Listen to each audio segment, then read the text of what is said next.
মৰমৰ ছাত্ৰ-ছাত্ৰীসকল, তোমালোকৰ ভালনে? আশা কৰোঁ তোমালোকে ঘৰতে থাকি খুব ধুনীয়াকৈ পঢ়া-শুনা কৰিছা। আজি আমি অসমৰ সংস্কৃতি নামৰ পাঠটো অধ্যয়ন কৰোঁ আহা। এই পাঠটোনো কি আছে, অসমৰ সংস্কৃতিনো কি, এই বিষয়ে আমি কিছু কথা জানি লওঁ আহা। গতিকে পলম নকৰি ব'লা আমি আগবাঢ়ি যাওঁ।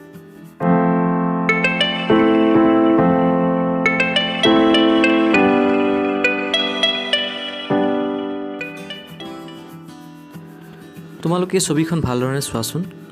ইয়াত বিহু নৃত্য কৰা দেখিবা, ঝুমুৰ নৃত্য কৰি আছে, বাগৰুম্বা নাচি আছে, তাৰ উপৰিও গুমৰাং নৃত্য নাচি আছেনে নাই? তোমালোকে বাৰু জানানে গুমৰাং নৃত্য কোনে নাচে, বাগৰুম্বা কোনে নাচে?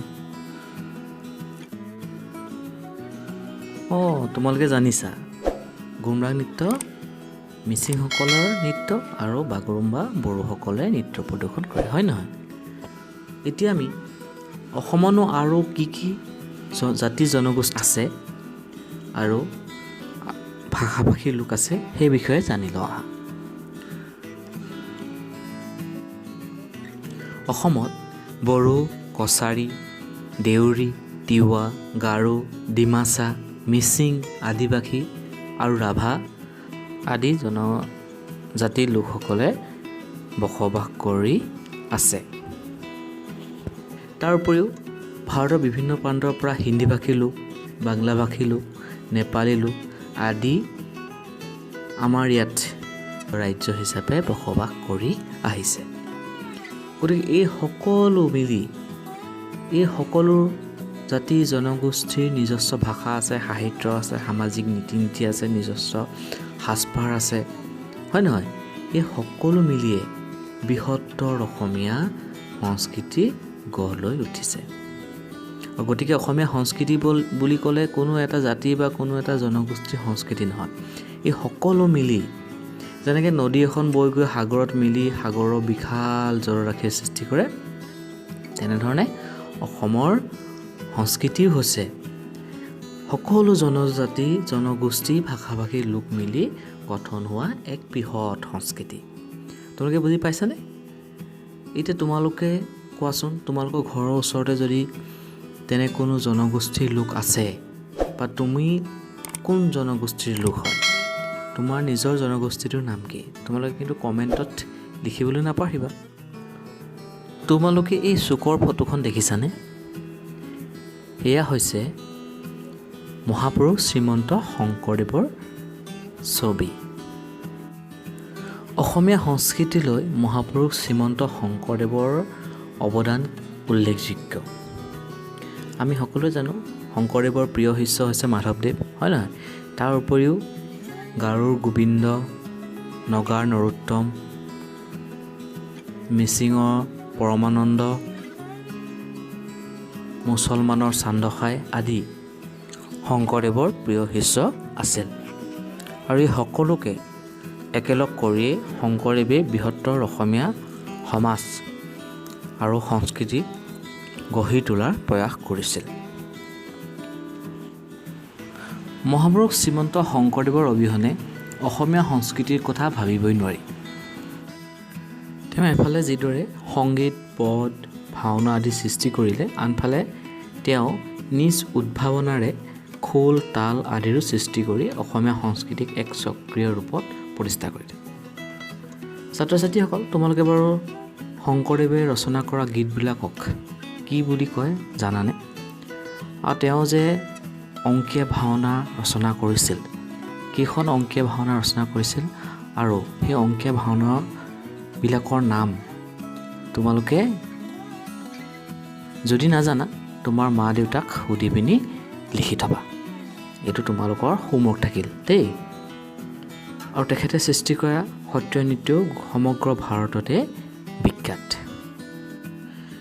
এতিয়া অসমীয়া সংস্কৃতি গঢ়ি তোলা কিছুমান উপাদানৰ বিষয়ে জানি লওঁ।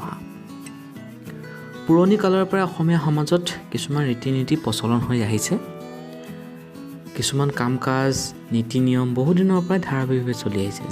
যেনেধৰণে ঘৰলৈ আলহী আহিলে তামোল পাণ চাহ জলপান আগবঢ়োৱা, পৰিয়ালৰ জ্যেষ্ঠজনক সন্মান কৰা, আমাৰ নিজৰ মা দেউতাক সেৱা জনোৱা, বিহুৰ দিনাখন তুলসী তলত চাকি দিয়া, হয় নহয়, খেতিপথাৰত চাকি দিয়া ইত্যাদি নীতি নিয়ম আমাৰ সমাজত কিন্তু অতীজৰে পৰা বৰ্তমানলৈকে চলি আহিছে।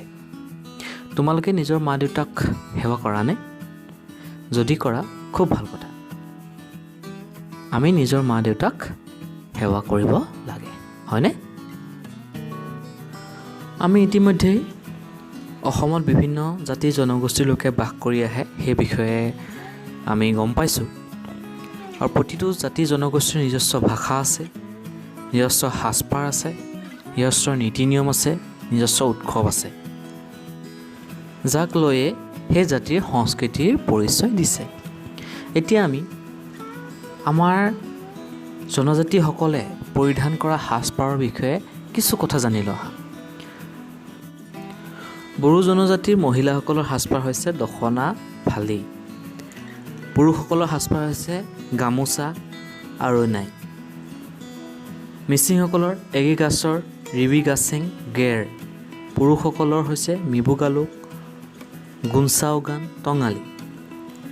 সেইদৰে তিৱাসকলৰ হৈছে চচকাই ফাচকাই, পুৰুষসকলৰ হৈছে থানা তাগলা ফাগা।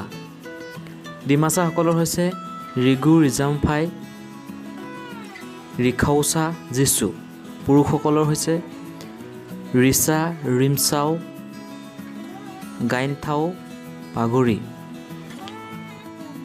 কাৰ্বিসকলৰ মহিলাৰ সাজপাৰ হৈছে পিনি পেকক ৱামকক চেলেং, আৰু পুৰুষসকলৰ সাজপাৰ হৈছে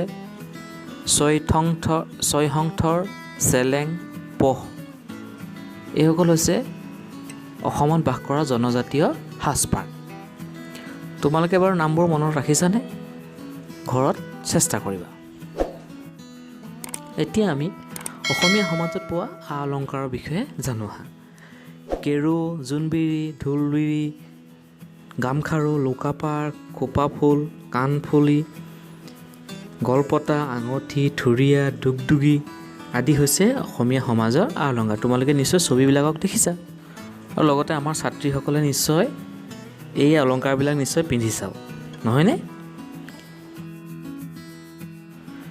বিহু অসমৰ জাতীয় উৎসৱ, এইটো আমি সকলোৱে জানো, হয় নহয়? আমি ধৰ্ম বৰ্ণ নিৰ্বিশেষে সকলো অসমীয়া আমি বিহু পালন কৰোঁ। এতিয়ানো বাকীবিলাক জনগোষ্ঠীয়ে কি কি উৎসৱ পালন কৰে তাৰ বিষয়ে কিছু আভাস জানি লওঁ আহা। বড়োসকলে বৈশাগু আৰু খেৰাই পূজা পালন কৰে। কাৰ্বিসকলে ৰংকাৰ আৰু হেঁচা, মিচিংসকলে আলি আই লৃগাং পালন কৰে। ডিমাচাসকলৰ ঘাই উৎসৱ হৈছে ৰাজিনী গাব্ৰা আৰু হানেই গাব্ৰা। ৰাভাসকলে বাইখু, দেউৰীসকলে বৈশাগী আদি উৎসৱ পালন কৰে। আৰু অসম এখন কৃষিপ্ৰধান ৰাজ্য আমি সকলোৱে জানো, আৰু সেইকাৰণে আমাৰ প্ৰায়বিলাক উৎসৱ কৃষি ভিত্তিক হয়। মৰমৰ ছাত্ৰ ছাত্ৰীসকল, তোমালোকে নিশ্চয় বিহু গীত আৰু বিহু নৃত্য কৰিছা, হুঁচৰি গাইছাই। তাৰ উপৰিও অসমত আৰু কি কি নৃত্য গীত আছে আমি জানি লওঁ আহা। অসমত গীতবিলাকৰ ভিতৰত জিকিৰ, মহ খেদা গীত, নাও খেলৰ গীত, বিহু গীত, হয় নহয়, আদি গীত। তাৰ উপৰিও নৃত্যবিলাকত দেউৰী নৃত্য, ঝুমুৰ নৃত্য, খেৰাই নৃত্য, দেওধানী নৃত্য, গুমৰাগ নৃত্য, হয়নে, আদি নৃত্য দেখা যায়। অকল গীত গালেই নহ'ব, তাৰ লগত বাদ্যও বজাব লাগিব, হয় নহয়? গতিকে আমাৰ ইয়াত কি কি বাদ্য পোৱা যায়? ঢোল, পেঁপা, গগনা, টকা, সুতুলি, খোল, তাল, বাঁহী, টোকাৰী গীত গাবৰ কাৰণে টোকাৰী, হয়নে, আদি বাদ্যযন্ত্ৰ কিন্তু অসমত পোৱা যায়। তোমালোকক মই অথনি এটা প্ৰশ্ন সুধিছোঁ যে মহাপুৰুষ শংকৰদেৱে ৰচনা কৰা গীতবিলাকক কি বুলি কোৱা হয়? মনত আছেনে? তোমালোকৰ প্ৰশ্নটোৰ উত্তৰ ইয়াতে আছে, চোৱা। সেই গীতবিলাকক বৰগীত বুলি কোৱা হয়।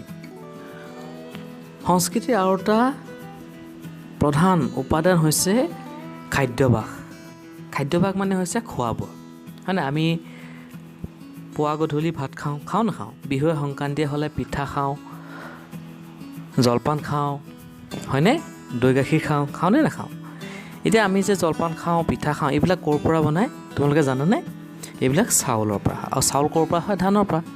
আৰু অসমততো ধানৰ খেতি কৰা যায়, সেইটো তোমালোকে জানাই। তোমালোকৰ ঘৰতো নিশ্চয় কৰিছে ধানৰ খেতি, হয়নে? আমি যে বিহুত পিঠা খাওঁ, কেইবিধমান পিঠাৰ নাম কোৱাচোন? যেনে তিল পিঠা, ঘিলা পিঠা, হয় নহয়? তেল পিঠা, ফেনী পিঠা, হয়নে? বিভিন্ন ধৰণৰ পিঠা আছে। জা জলপানৰ চিৰা, কোমল চাউল, সান্দহ, মুড়ি, আখৈ আদি জা জলপান তৈয়াৰ কৰা হয়। তোমালোকে যদি আৰু জানিব বিচাৰিছা তেনেহ'লে বিহুৰ ওপৰত এই চেনেলটোতে আৰু এটা ভিডিঅ' পাবা, সেই ভিডিঅ'কেইটা তোমালোকে চাবা। মৰমৰ ছাত্ৰ ছাত্ৰীসকল, ইমানখিনি আছিল আজি অসমীয়া সংস্কৃতিৰ পাঠটি। আমি কি জানিলোঁ? অসমীয়া সংস্কৃতি কেনেকৈ সৃষ্টি হৈছে, শংকৰদেৱৰ অসমীয়া সংস্কৃতিৰ ওপৰত তেখেতৰ অৱদান, লগতে বিভিন্ন জাতি জনগোষ্ঠীৰ সাজপাৰ আৰু বিভিন্ন জাতিয়ে জনগোষ্ঠীয়ে পালন কৰা উৎসৱসমূহ, হয়নে নহয়? আৰু লগতে খাদ্যাভাস, আমাৰ খাদ্যাভাস আমি কি খাওঁ। তোমালোকৰ অনুশীলনীত কেইটামান প্ৰশ্ন দিছে, তোমালোকে নিশ্চয় দেখিছা প্ৰশ্নকেইটা।